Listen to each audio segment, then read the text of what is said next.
All right, so this week we're gonna learn two different ways to solve an equation that has an x squared in it.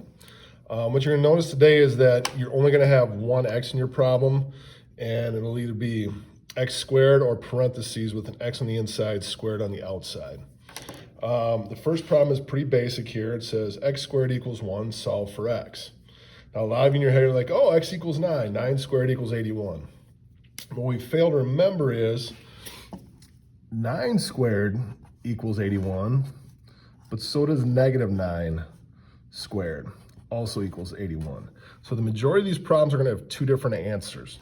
So for this one, x equals 9 and x equals negative 9. All right, now not all of them are gonna use the same number. You'll see that here as we go through it. The first couple, they will. Now to show our work on this, we have to actually solve for x. So showing our work, we have to show the inverse operation of this. All right, now the inverse operation of something squared is taking its square root. So we'll take the square root of both sides.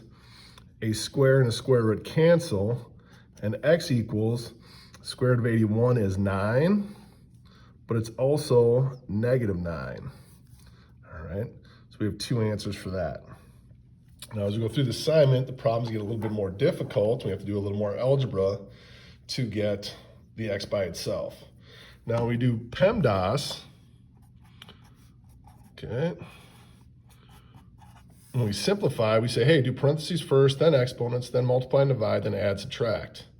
But when we are solving, we have to do PEMDAS in reverse. So we don't do the exponent before we do the multiplication division because we're doing inverse operations. We're doing the problem backwards. So to get rid of multiplying by 6, I will divide both sides by 6. And 6 will cancel. I'll get x squared. And if I take in my calculator 294 divided by 6, I'll get 49. And at this point, just like the last problem, I have an x squared. So to show my work, I will square root both sides. I have to remember that 7 squared and negative 7 squared both equal 49. So my answers are x equals 7 and x equals negative 7.